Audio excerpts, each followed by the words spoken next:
Japan. You guys, if you're following me on Instagram, you already know that I am spending 5 days in Japan in Hokkaido. I'm currently in Sapporo and I have to tell you how I got here first before I dive into everything that's lined up for the day. I flew here with Singapore Airlines. Singapore Airlines is actually the host of this trip. They've been really great in hosting us so far. Today is technically day 3 of this trip, but it's our first full day in Japan. I'm gonna tell you why and how in just a sec. So we took a Singapore Airlines flight from Bombay to Singapore, spent the entire day in Singapore discovering the Jewel. The Jewel is the new terminal, the new area at Singapore Airport, at Changi Airport, that was absolutely amazing. The experiences they had over there that were lined up was so good. We spent the day going through the F&B options, going through all the experiences. The Changi Experience Studio deserves a special shout out over here because we spent quite some time over there, I think maybe about an hour, and actually got to see the behind the scenes of what life at Changi is like.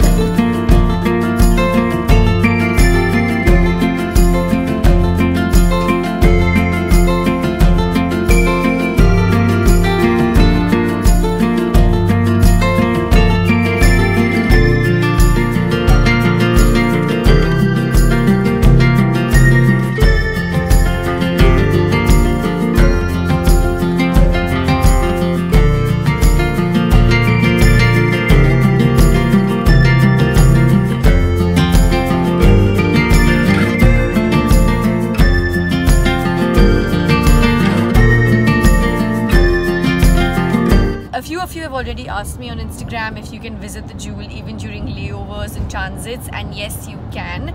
You do need to make sure that you have a Singapore visa because you'll need to pass immigration to get into the Jewel. I'm currently going through a tunnel, which is why I'm suddenly all super low lit. Okay, so basically we spent the day at the Jewel. We stayed at Yotel. Yotel Air is like this on-the-go hotel of sorts that is super utilitarian, very nicely done. So all in all, we spent about a day at Changi discovering it, eating food over there. Oh my god, we had such amazing food over there.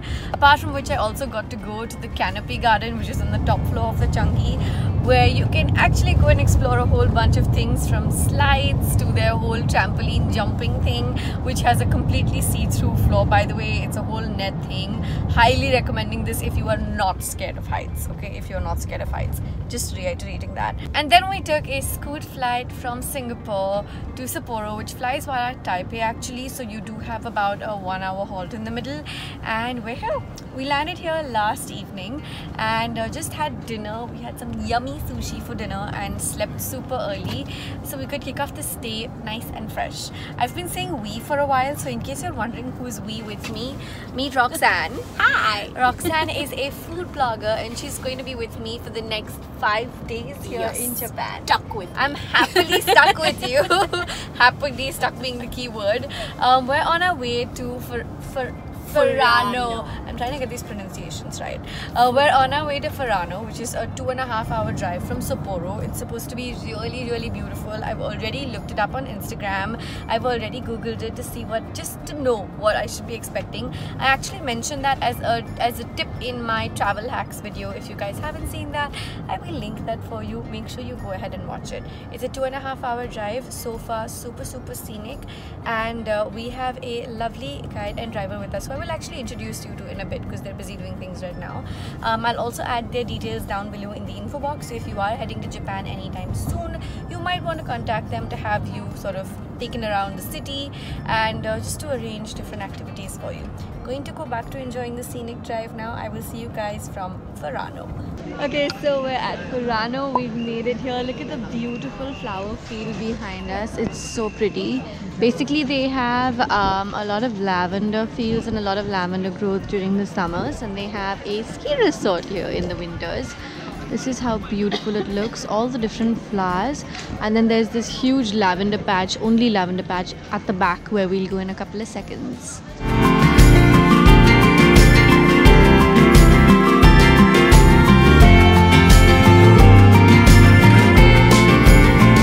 So we're in Farm Tomita right now, which is a really popular place to come at in Furano. I highly recommend you come here because it's really pretty. You can see that I'm literally in between a bunch of lavender fields. It's really beautifully spread out.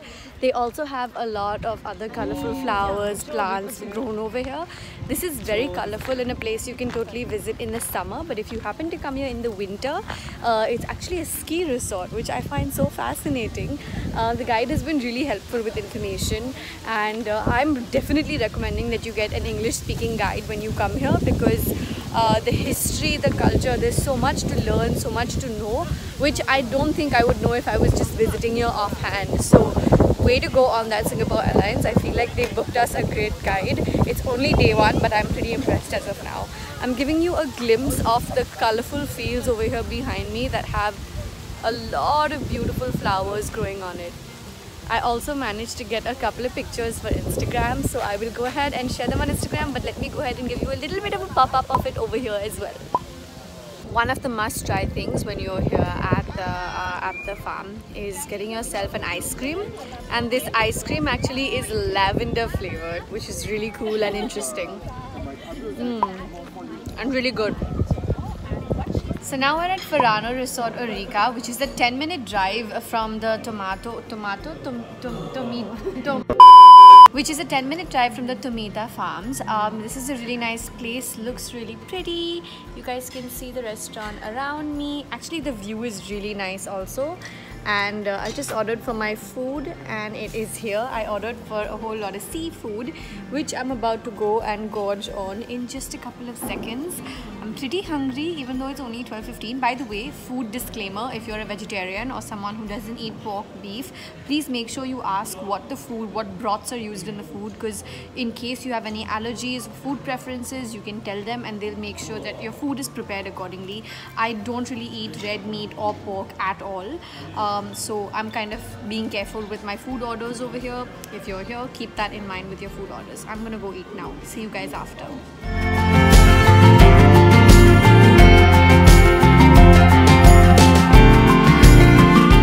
We are at spot number 2 for the day. We're about to be at the Blue Pond. This is about a 30-minute drive from the Furano lavender fields, and it is such a pretty area already. I'm going to give you guys a peek of what this place looks like.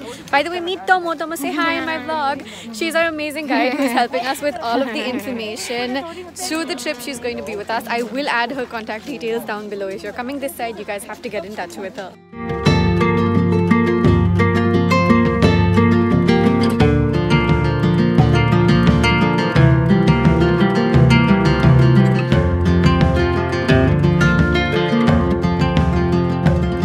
Pretty much at the end of where the Blue Pond comes to now. It's very blue, it's very pretty. This is actually River BA behind me, which is what the pond is sort of connected to.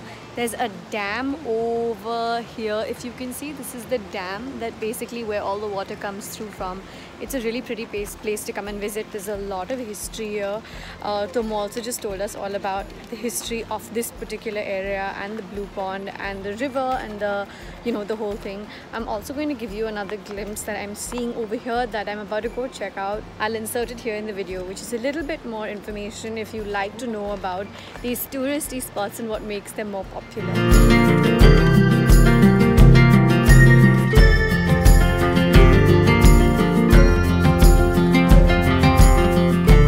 Okay, so we stopped at one more place before coming to where we are now, which was a photographer's museum. Unfortunately, there was no cameras, no phones allowed there, so I couldn't vlog from there. But right now we're at Shnisai Noka Garden. I have got the name right. I'm trying to nail these pronunciations, guys. It's a huge garden, and if you look around me, I hope you can get my voice, by the way. There are these little tractor trains of sorts, which is what they take the tourists in the middle of the garden with. We're going to be jumping onto one of these. Tomo has gone to get our tickets. Look at how cute this little hay figurine is. We're going to be going right in the middle of the garden. It's supposed to be really pretty. I'm already seeing like a little glimpse of it over here, and kafi sundar hai. But let's go ahead and find out exactly what it looks like, because again, this has a huge historical as well as geographical significance, and it looks really pretty. So let's go and take a look.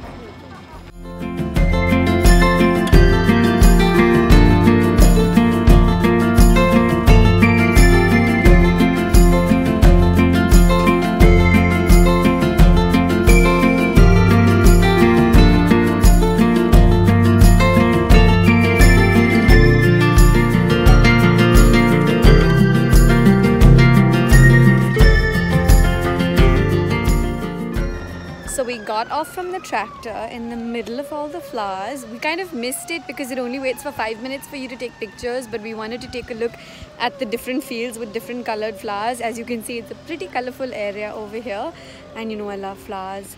So we kind of walked about a little bit. We'll have to walk back because our tractor, truck, bus is gone, train is gone, but it's worth it because look around me. It's so stunning, so beautiful, and kind of noisy too right now. That's what the tractor train looks like.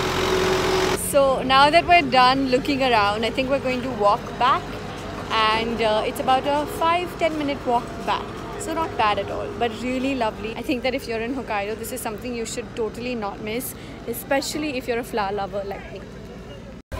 Okay, so just as you enter as well as exit this area around Flower Garden, you'll see that there's a supermarket with local produce. So if you're someone who's looking to take back things from the local Japanese, sort of sauces, ketchups, masalas, anything or everything, you might find a lot of things here.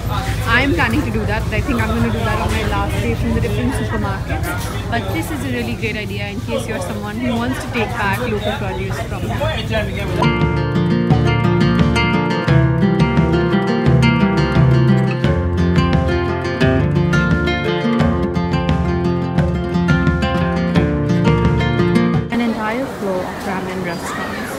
Just the whole floor where you can come and choose where you want to eat, and everyone over here serves ramen that is all supposed to be really, really good.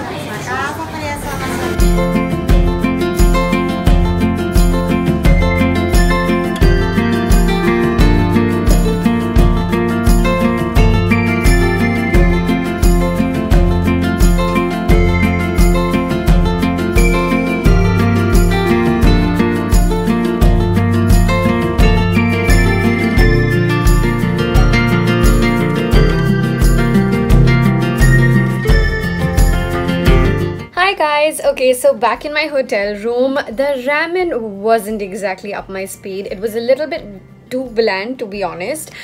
In Japan, most of the food they make is in pork broth, especially the ramens. Ramens are instantly connected with pork, and I do not eat pork.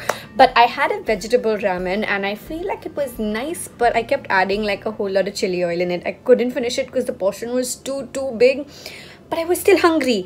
So I went to the supermarket and picked up some on-the-go sushi, which has to be one of the coolest things about being in Japan. On-the-go sushi, like that's a thing, and it needs to start happening in India also. On-the-go sushi that you can just get from supermarkets. And by the way, sitting in my hotel room right now, I realize I haven't given you a glimpse of it. So let me show you what it looks like. I'm staying at the Crown Plaza Hotel, which is very, very close to Sapporo Station. And it's a really nice area to be in. It has a cool set of restaurants, places to visit. We're actually going to be exploring the city area tomorrow. I am going to do daily vlogs from here in case I haven't already mentioned that. But before I end this vlog, I want to give you a little bit of an idea on how you could get to Japan without burning a hole in your pocket. I took a Bombay to Singapore flight first, which I flew via Singapore Airlines. Singapore Airlines is the sponsor of this particular trip of mine, and I'm so grateful that I've been invited to be part of this trip because Japan has been on my bucket list for a while now. From Singapore to Sapporo, I flew in via Taipei. Now Singapore Airlines has sort of like a subsidiary airline called Fly Scoot.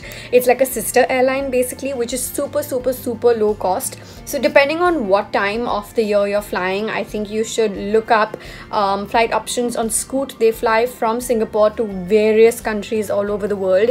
I know someone who flew from Singapore to Australia actually, and it was a really great flight. And I know a bunch of other people who've used Scoot in the past, so go check them out. I think that this is a really nice low-cost option if you're looking to explore countries that would otherwise be a little more expensive to get to. But yeah, I just wanted to share that information with you. Make sure you look up currency exchanges, compare flight options on multiple platforms and all of that. I have done a travel hacks video that I think I've already mentioned in this vlog, so make sure you go check that out if you haven't already. I'm about to go take my makeup off, and which which by the way has lasted pretty nice and long all day. It's been about 14 hours since I applied my makeup because we left I left my room at 7:30 in the morning and it's 9:30 p.m. over here now. So time to take my makeup off, grab some quick dinner number 2 and then go to sleep because tomorrow is going to be another fun day here in Japan. Thanks again Singapore Airlines for inviting me for this trip once again. I cannot wait for Japan exploring day 2. Okay, time to go now, but don't forget to hit the subscribe button and turn those bell notifications on. Keep coming back for more videos. I love you guys very, very much. See you in the next one. Bye.